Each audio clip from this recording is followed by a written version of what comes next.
Modernidad y colonialidad 2.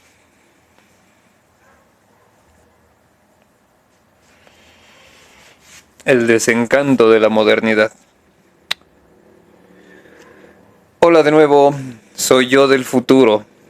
Este video va a ser una mezcla de algo que ya tenía grabado con estos ligeros cambios que estoy haciéndole al contenido, porque decidí cortar el video original en dos al ser este muy extenso, y en parte porque ambos videos abordan temáticas que pueden ser aisladas, colocadas individualmente sin que pierdan su propósito, y en parte porque me resulta más eficiente publicar 2 o 3 videos al mes en vez de uno, que sea muy amplio y que pueda ser aburrido. Retomemos entonces el tema de la modernidad desde una mirada crítica, que apunta a uno de sus resultados reales, al desencanto y a la desesperanza del porvenir, en un mundo que se concentró en desarrollar aparatos de exterminio, antes que desarrollar una vida verdaderamente grata para las personas. Es la crítica desde el interior de la modernidad europea, eso que entendemos como posmodernidad. Posmodernidad.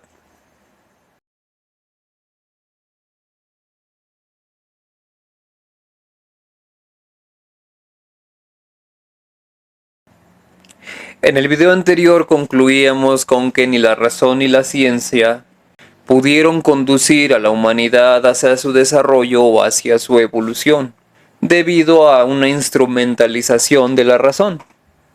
Para Max Horkheimer, la razón instrumental reduce a la razón objetiva a ser simplemente un medio, al convertirse en una herramienta utilizada para satisfacer los deseos humanos. Dentro de la razón instrumental se deja de lado la búsqueda de la verdad, los verdaderos fines de la modernidad, y se persigue entonces una subjetividad que se impone a otras subjetividades. Es la consolidación del uso de la razón para la consecución de deseos personales. Para Horkheimer, los fines de la modernidad dejan de ser importantes, y la acción humana se concentra en recrear los medios que supuestamente persiguen estos fines olvidados, con lo cual el desarrollo de las fuerzas productivas no repara en los destrozos que produce. Bajo el argumento de la modernidad no se tiene reparo en arrasar con las ecologías en las cuales se instalan las fuerzas productivas, ahora pensadas como sinónimos del desarrollo humano. Y tampoco se tiene reparo en el saqueo, la explotación y hasta en el exterminio que sufren las comunidades humanas donde estas lógicas se imponen.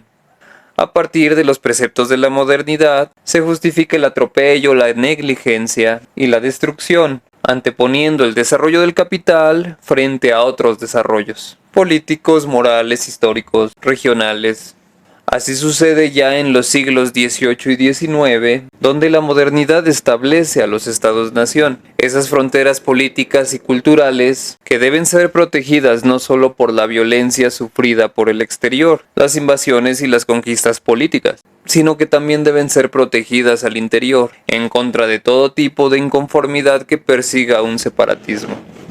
De ello se hace necesario el establecimiento de una identidad común, basada en la historia, en la lengua y en la cultura, que unifique a las comunidades y que las alinee con las causas perseguidas por los líderes políticos. Si eso suena a blanquitud es porque en realidad lo es. Es así que el Estado moderno disemina la identidad nacional a partir de elementos simbólicos, con los cuales define un imaginario de porvenir, de la modernidad, a partir de uno de sus desarrollos más emblemáticos, la gran ciudad que se levanta como símbolo del progreso y la modernización. Las urbes modernas son esa imagen de la modernidad, son vistas como centros de innovación, de cultura y de movilidad, en contraposición al campo que queda asociado con la tradición y con el pasado.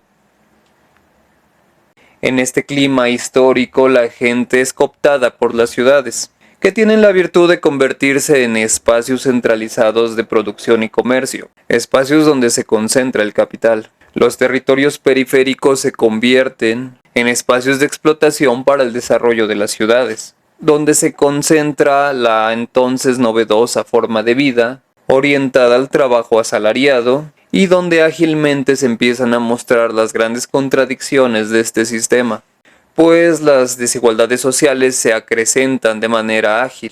Las condiciones de miseria de las clases trabajadoras les condenan a una libertad ampliamente acotada. Al padecer de la explotación económica, comienzan a padecer también de una figura divina que pueda otorgarles consuelo. Y ante esta realidad, pues la organización política se traduce en organización laboral. Pero esta a su vez es oprimida por aquellos poderes que regulan el funcionamiento de la sociedad misma, la burocracia y la burguesía. La crisis aumenta y con ello también el descontento social.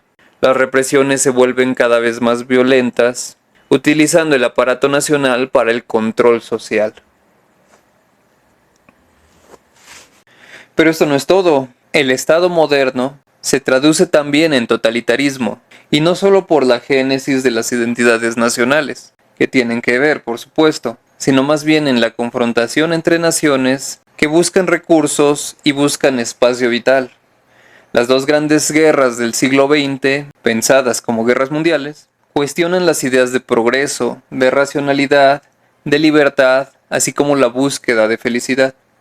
Estos valores se desacreditan rápidamente, y es aquí donde se inicia el traspaso a una era distinta, que nos conduce a una especie de cinismo postmoderno que deja atrás la poesía y donde en apariencia todo está permitido.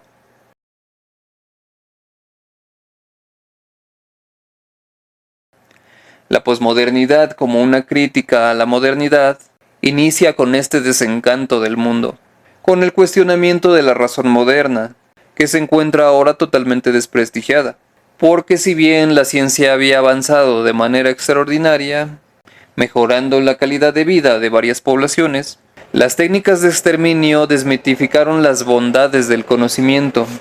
La ética había sido la gran ausente del desarrollo humano, y en este ambiente la idea de hombre también sería nuevamente cuestionada. El hombre universal dejaría su espacio en la centralidad del mundo, no solo por la visión darwiniana y freudiana, sino porque la realidad de las guerras mostraba que las barbaries no eran del todo irracionales si podíamos entender sus motivos. El capital. Sorpresa. Es ahí donde se me hace cuestionable no solo ese lema que versa "por mi raza hablará el espíritu", sino también ese otro que dice "la técnica al servicio de la patria". ¿No les parece eso irónico? Si el objetivo de la modernidad parecía fracturado, lo era en cierta medida porque sus ideales se acercaban más al mito que a la realidad. Para François Lyotard, no sé cómo se pronuncia. Esos franceses me están fastidiando. Las grandes narrativas que sustentaban la modernidad se habían acabado tras los genocidios, y la estructura se encontraba ahora agonizante. Del mismo modo, Adorno y Horkheimer reafirmaban a la Ilustración como una mitificación, y Norbert Elias cuestionaría el concepto de civilización que permitía abiertamente la barbarie. La etapa nacionalista conduciría a la Guerra Fría, a las tensiones mundiales y a las guerras calientes que se daban en espacios no europeos, por lo tanto no importaban tanto. El aparato bélico buscaba diseminar sus empresas, sus marcas y sus logotipos a través del globo, y las mismas empresas continuaron depredando los ecosistemas, desplazando las poblaciones originarias, explotando a esos individuos que ya no eran tan universales como se pensaban. La colonialidad tiene un gran avance en este siglo, y se mantiene escudada en el mito de la modernidad y del progreso, del desarrollo humano, pero eso lo desarrollaré en el video siguiente. Y lo más fatídico fue que hacia finales del siglo XX, la política colonial y moderna se potencia, culpando al liberalismo político de los conflictos sucedidos, y protegiendo al liberalismo económico como víctima de los mismos, aun si sabemos que este liberalismo era la verdadera causa. La vanguardia política, coludida con el aparato empresarial, vuelcan a la derecha, liberando el mercado y diseminándolo a las antiguas colonias, llenándola de productos de la modernidad avanzada, potenciada, productos diseminados a todos los espacios del globo. La globalización, una renovada occidentalización del mundo.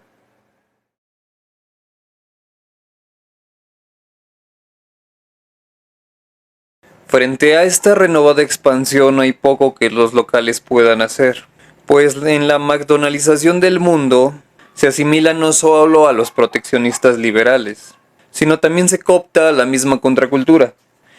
Y con la caída del socialismo realmente existente, el capitalismo realmente existente se apodera del individuo, potenciando su aislamiento con base a su debilidad, el egoísmo, el consumismo, el hedonismo.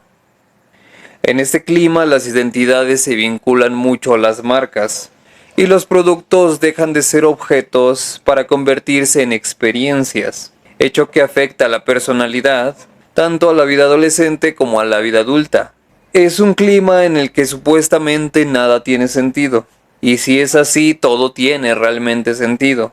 Se avanza hacia un vacío sin final, pero esto realmente no importa. La vida se vive en el momento, en el presente, en este efímero instante, y para ello están los artefactos, los lujos, las vanidades.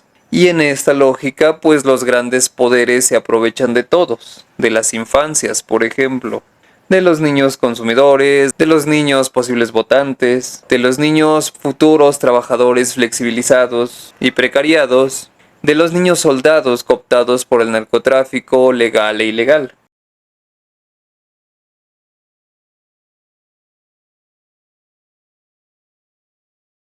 Y bien, todo esto sucede porque desde mi perspectiva, la modernidad, más que ser cuestionada por la posmodernidad, es su continuidad natural.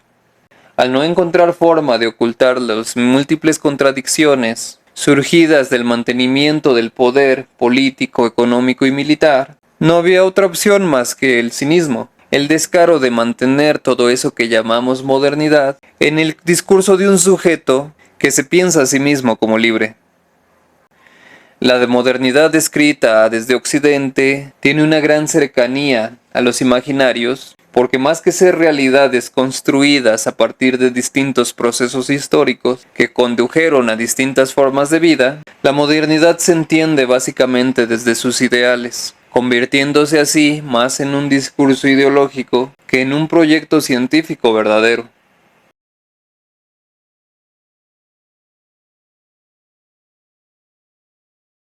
Porque aun si la posmodernidad quiso liberarnos del yugo moderno, nos redujo a ser entes atomizados, perdidos entre el tumulto real y virtual, abarrotado de marcas, de productos y de personas que son más producto que una persona, porque esto va más allá del chico Gucci, del chico Apple, de la chica Starbucks, sino que también conlleva a ese estilo gamer, a ese estilo geek, el estilo otaku o el estilo influencer en general.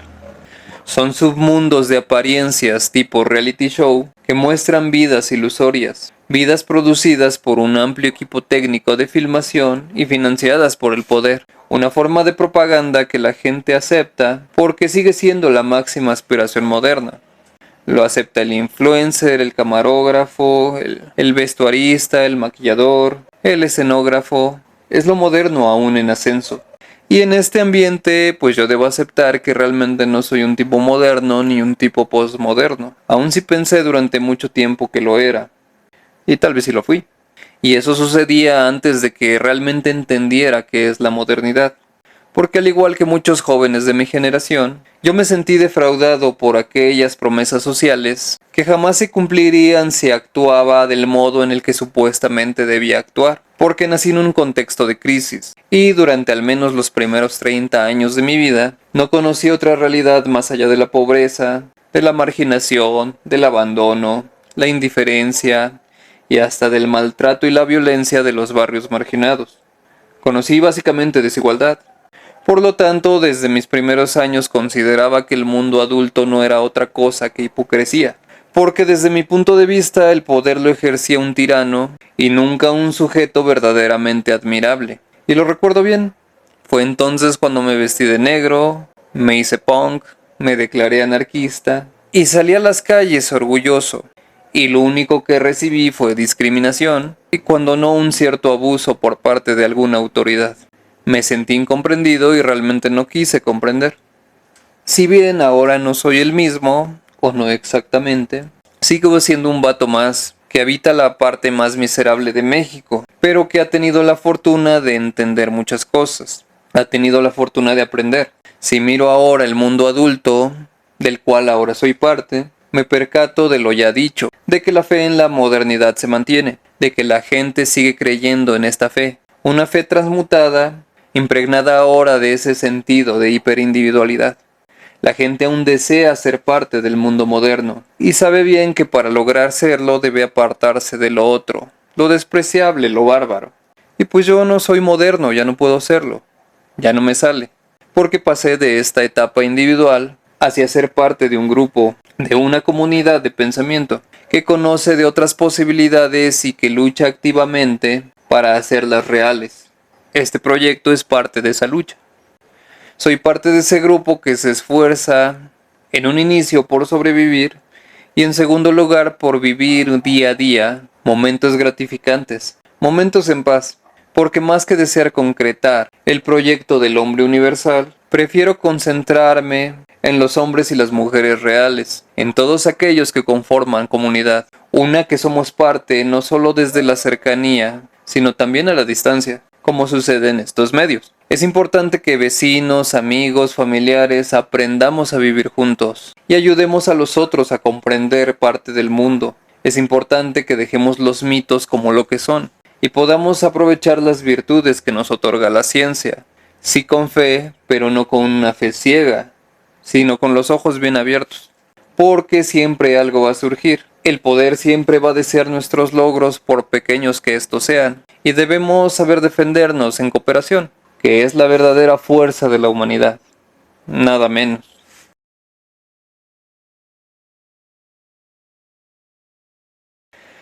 Y bueno, pues es todo, al menos por el momento. Disculpen si tardo en subir videos, pero grabarlos es difícil porque hay mucho ruido y solo tengo tiempo los fines de semana, cuando empieza la música por todos lados.